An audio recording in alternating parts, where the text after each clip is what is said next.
All right, thank you for staying with us. It's Talking Business, and today we shall be looking at agribusiness. Now, it comes from two different words, agricultural and business. So, agribusiness. I hope you get it now. So, I have with me a business and economic analyst, the person of Emmanuel Eboigbe. Thank you so much for joining us today. Thank you, Blessing. How are you? I'm good. All right, now let's talk about agribusiness. Now, what are the components of agribusiness? Agribusiness, just like you said, has everything that has to do with agricultural production, the processing, and the marketing or distribution of agricultural produce. So it's all encompassing. So the business here is economic activity. Okay. Yeah, it's not just only the guy that goes to the farm. The guys that take the produce from the farm to process it is also in agribusiness. The guy that takes it from the processing point to the market is also in agribusiness. So it's a whole gamut of value chain. Yeah. Okay, but we'll come to the value chain and just break them down. But before then, as a whole, how is agribusiness doing in Nigeria? Well, we're doing well, and the room is just now open for us to do a lot better. For instance, some production of in agriculture does not just end in the consumption directly, gets in as input into other industry. Okay. So, for instance, cassava. Cassava is not just only for the consumption side of it, that is the direct consumption side of it. It goes into production as input. For instance, if the pharmaceutical industry and other industrial starch need for cassava produce. So, it's doing okay, and it has just gotten better. With the rice production, for instance, with the ban on rice importation, it has only just gotten better. Okay. We could do a lot better. We're doing okay. Okay. We could do better. All right, now let's talk about the stage-by-stage components of agriculture. That's the different businesses that are involved in agribusiness. Now, according to World Bank, 77.7% of Nigeria's land is arable. And another report also says that Nigeria has 84 million hectares of land with only 40% in use. Why is that? And we also have one of the largest population of youths in the world. So one would think that if we have such amount of arable land available to us, then we should have more of it in use in terms of it being put to agricultural use. Okay. It's not just because the World Bank said so. We too know so, that everywhere you plant anything in this country, it grows. For some of us, we just wonder that when you travel from city to city, what you see is everywhere green. What it means is that it's all fertile. The amount of rainfall in this country, some countries don't see that in 1 year, some countries don't see that in 10 years. If you come to population is market really.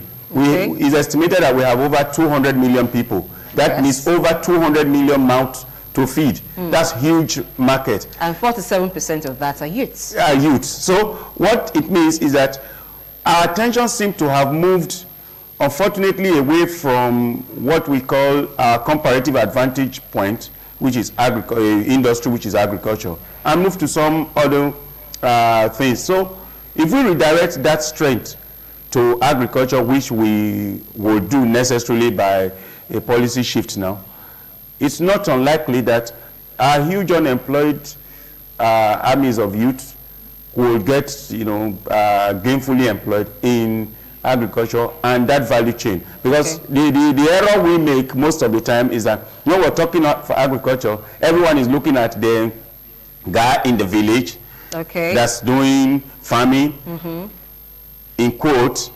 not a white collar job, and so we're moving away from the rural setting to the urban to go look for a non-existing white collar job. So it's ironic that that we have really not used what we should use properly to get our youth gainfully employed. Now, why do you think that is the case? Is it connected with our farming methodologies? You know, only about 4% of American population are into farming, and yet they have such a large output. But here in Nigeria, we seem to still do subsistence farming. It's just one man and his household going to farm. What have we done about the methodologies that we use for farming here? Yeah, that's a point to look at. We have actually not gone to deliberately looking at how to improve on the methodology. That's the youth, I mean. Okay. There is a whole lot of development going on now on farming, besides the old method we use to know. So those methods we used to know, they are good, but improved and modern methods of farming makes it less labor intensive.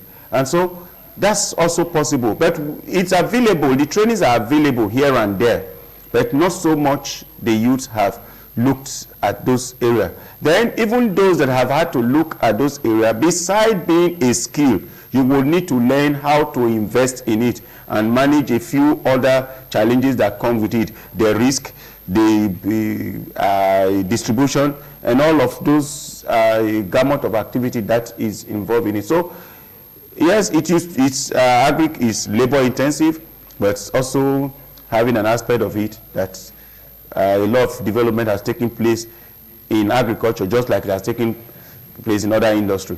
Okay. Now, part of the value chain is those who are into manufacturing machineries, you know, modern day implements for farming. That's right. Do we have much of them in Nigeria? And if we do, is it something that is very expensive to go into? Because I believe that if the modern day technologies are available and they are accessible as well, of course, the youth will want to go into that, want to explore it. But if it's something that is hard for you to come by, that may just be a discouragement. How's that sector of the agribusiness doing? The parts, the manufacturers, the modern day equipment for farming? There not so much have been done in terms of those who manufacture implements for the production. But for processing, a whole lot has been done in trying to fabricate local substitute for processing agricultural products. For instance, in cassava, you have gamut of machineries produced locally. You will be amazed as to how efficient it works. For instance, even in beds, production of beds, there are other local substitutes for equipment used in that industry. So we have local substitute for equipment used in the agriculture sector, but not so much have been done in doing local substitute for production in the farm. Is it a thing of interest? If you can make equipment, local equipment for processing, why can't you make local equipment for farming? Yeah, it's one of interest. Another is of knowledge. Not the truth of the matter is that if we get interested in it, why not?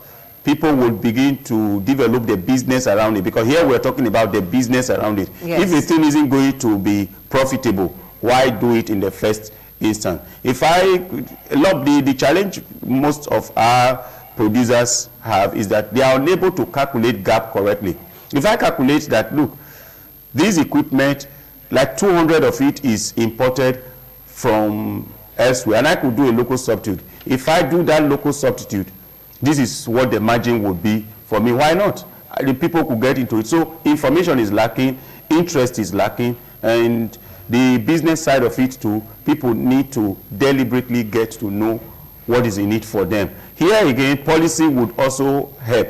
Okay. If policy, for instance, look at a couple of things that, yes, we could get local substitute for this, why import them? Why allow a place to be used, a country to be used as a dumping for this? Why not? That policy could also encourage. Then the policy also include, giving interventions to funding, giving intervention to, attention to training and developing local capacity for that. That's just how it works. Okay. Now, you mentioned funding. Let's talk about funding. How easy is it to access funding for agriculture in Nigeria? I know that the government is doing a lot of campaign, also doing a lot of work in terms of collaborating with banks. Bank of Industry is there, Bank of Agriculture is there, and often you hear them talking about giving loans to farmers. The truth of the matter is that accessing funds is not just only difficult to farmers, it's also difficult to other businesses. But particularly for farmers, not many farmers know that to get into agribusiness, you need a business consultant to develop for you a bankable business proposals. So it's not enough to say I have these, I have a very large expanse of land, I want to go into farming. I've been farming for over 20 years. You show them your farm is not enough. It's not enough. You will need to develop a proposal that can, we would use the word that can fly, that is bankable, that if I'm going to put money and I don't see how that you cover all the risk, I don't see how that you show to be competence beyond your subsistence competence. I'm never going to put money to expansion, because here we are, it's not just to say that I'm a farmer, it's to show that I have capacity to grow beyond the substance capacity in which I have been doing, and I want to take it to market level. That's where it goes. That you will need advisory services, you will need consulting services. Yes, that's where our extension farm officers used to work. But it all starts from a proposal, bankable proposal, sellable proposals, that whoever is putting money, financiers who are putting money behind what you are proposing, can see through that, look, this guy means business. They will ask you all the questions there are. They will stress test your proposal. Once it flies, it sails through. It's not just about government is making promise. I can tell you there are provisions for farmers to access money just like in other businesses. Okay. Yeah. But it's just the farmers who have not really taken advantage of the provisions. A good number of them may not have, and have not put in place indices to be able to do that. Okay, now let's come to those who are already in the business and doing well, but we do not have food sufficiency yet. And so people often complain that, yes, the ban on the importation of rice is, kind of like, is making things expensive in the market. Let's talk about border closure and the ban of rice. How do you think it's affecting the agricultural sector? Well, for me, it starts like this. The ban on importation of rice only just creates opportunity. And that opportunity, I must say here, is huge. It's estimated that about 7 million metric tons of rice is consumed in Nigeria. And we presently have estimated 3.7 million metric tons of rice produced locally. Those figures are just figures we could work with. Now what it means is that another 3.5 million metric tons of rice is just been opened. Okay. Now while we talk about rice, let's also know that there are other local substitutes already we don't need a ban on them. Okay. Cassava is there, yam is there, other rice, other products are there, food products are there, carbohydrate food products that are substitute for rice. So why are we talking about the ban as if it's like a death sentence? Maybe that's because more people, more families consume rice. I know. It's also estimated that 10% of domestic food consumption budget goes to rice. But I'm just saying that if the ban in rice push up the price of rice for maybe 1 year, 2 years, for which the local production will brace up to meet up with that gap. There are local subsidies that are presently wasting. For me, I would be looking at government or farmers looking at storage of those other alternatives.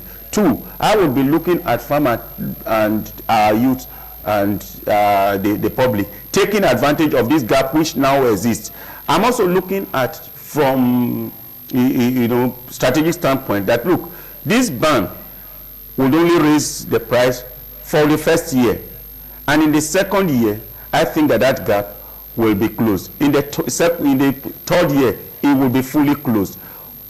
Bear in mind that every 1 bag of rice you buy in Nigeria is giving job to some guys in Thailand, giving job to some guys in India or China, from wherever those rice are imported from. So here we are, we have huge, estimated to be 45 million youths.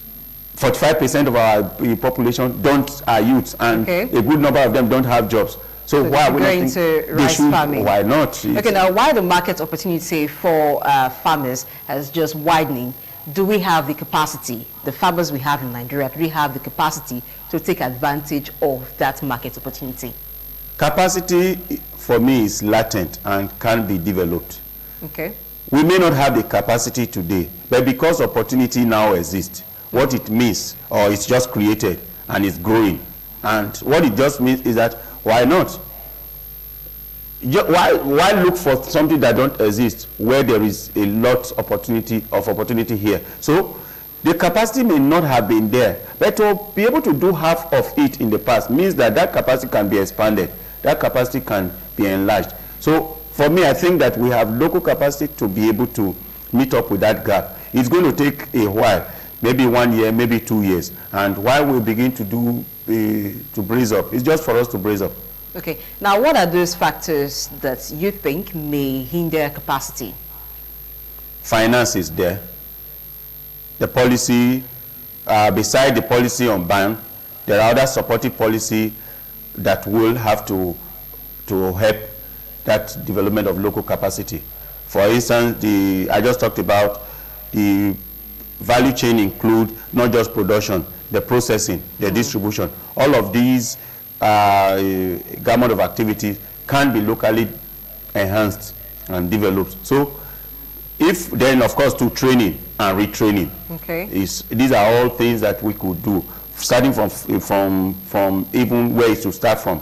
Bankable proposals, getting advisory services, getting extension services, getting training, getting funding, getting the right policy frame, getting infrastructure, agricultural infrastructure, storage infrastructure, processing infrastructure, distribution infrastructure, and all of these. These are all things that if we do get right, why not? We got what it takes to meet up with the gap that presently exists in rice production. Now, are there components of the value chain of agribusiness that Nigerians have not really tapped into so that they can really meet up the gap? Now, there's a report where those who are into poultry farming were complaining that most of the feeds that they use for their birds are imported. Now, one would think if you are going into poultry farming, of course, this is something that is done locally. The feed is something that should be readily available. Now, why do we still need to import feeds for birds in Nigeria? Are there sectors, are there parts of agribusiness that have been neglected, or sectors, areas where the capacity has not really been built up to service other aspects of agribusiness? Knowledge gap is one critical area to look at in talking about fixing a sector. If there's a knowledge gap, for instance, the formula for the feed, the right formula for producing the right feed may just be what is lacking. That's one. The machinery may be another. The processing chain, basically, is what is faulty. If we get that right, why not?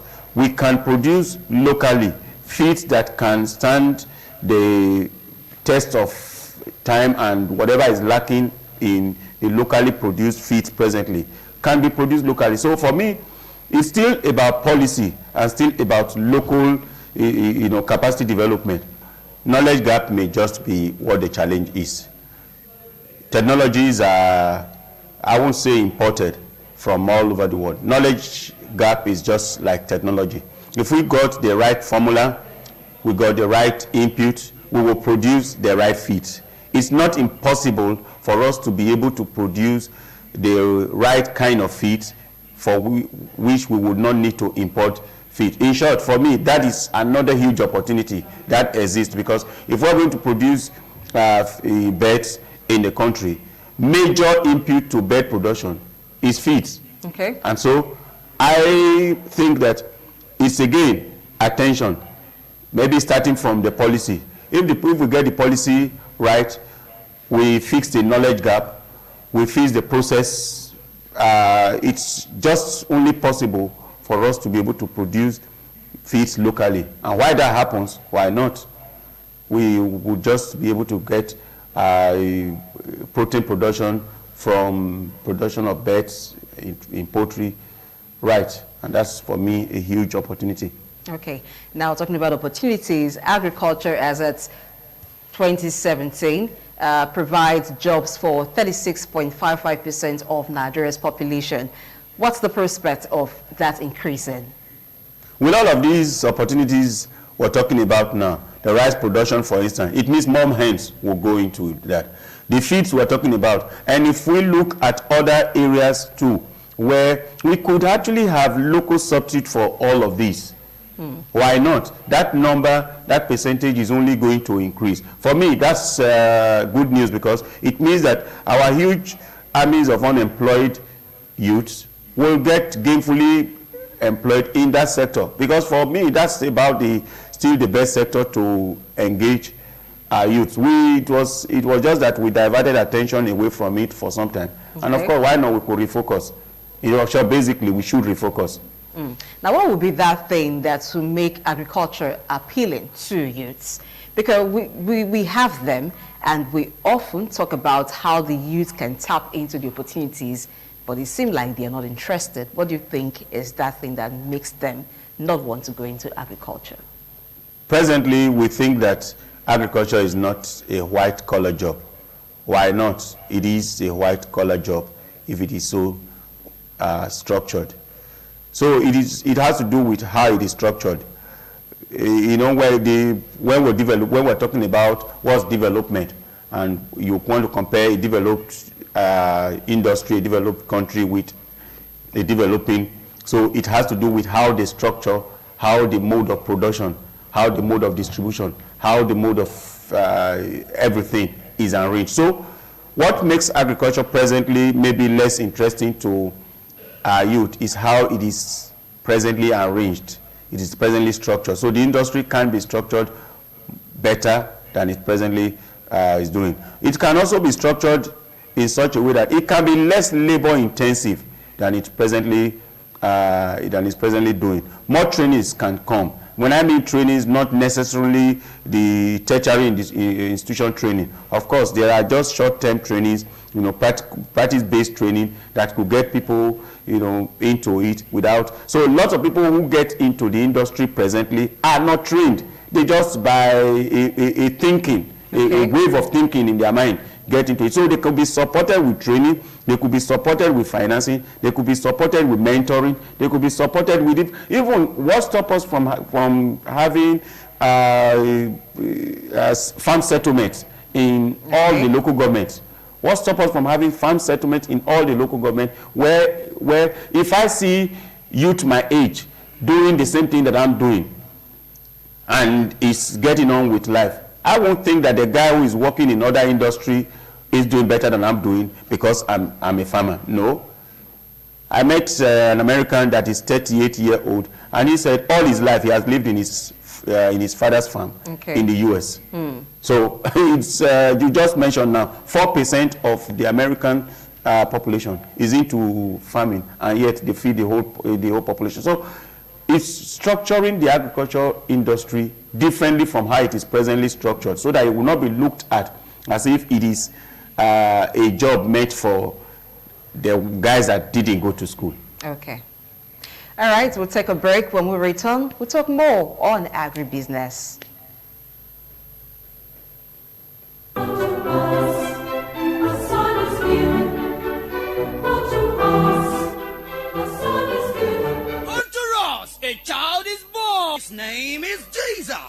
more precious than gold. Jesus is more than gold. It deserves to be celebrated. Are you a Christian?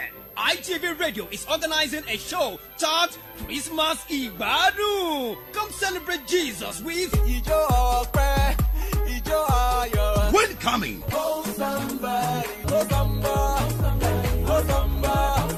there shall be lots of fun with DJ Ultimate, different artists, cartoon characters, games garden, and other side attractions. Competitions include I Know My Parents, hotball, color match, balloon busting, skip and race, etc., with fantastic prizes. wow!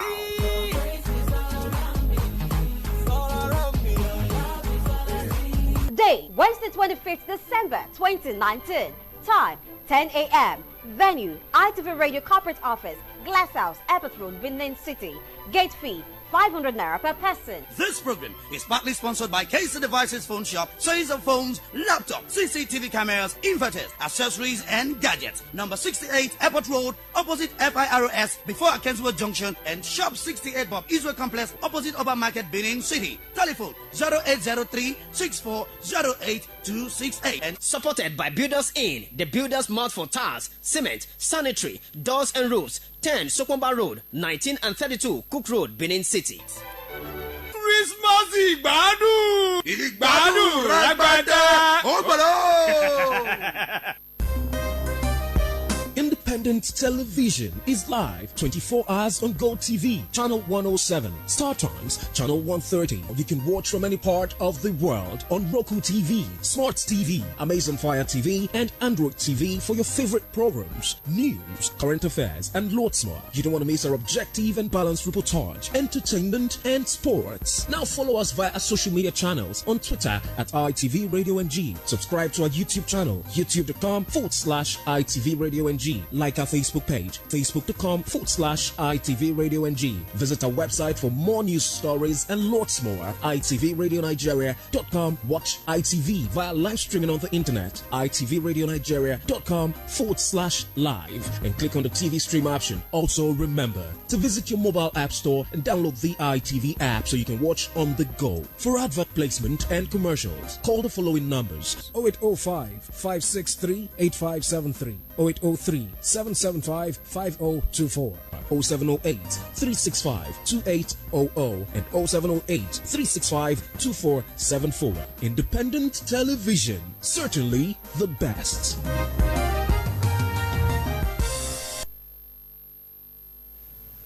All right, thank you for being there. So now let's talk about how we can get the best from the agricultural sector. Now, you find that there are certain foods, once they're in season, or you find them in abundance, it's everywhere and very cheap, and they're even wasting away. But once they're out of season, you can't get them anywhere. Now, while we're talking off air before we came back from that break, you mentioned that apple, for instance, which is imported into Nigeria from January to December, if you need apple, you can get it, and even very fresh. But we don't have same with our local produce. So what's happening to storage?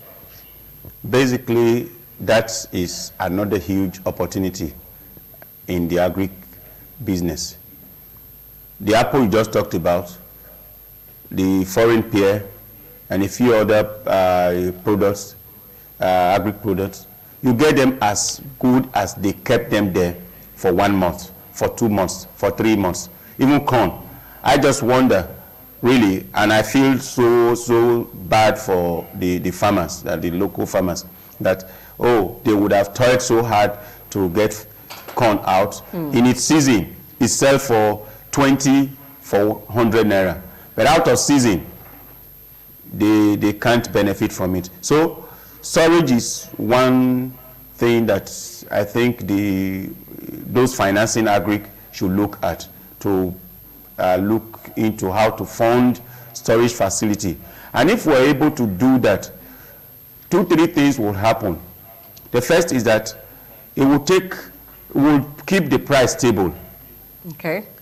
It will also keep the supply also stable. And then the availability becomes also guaranteed. Because what we presently have is that there's huge wastage of agri-produce of some type.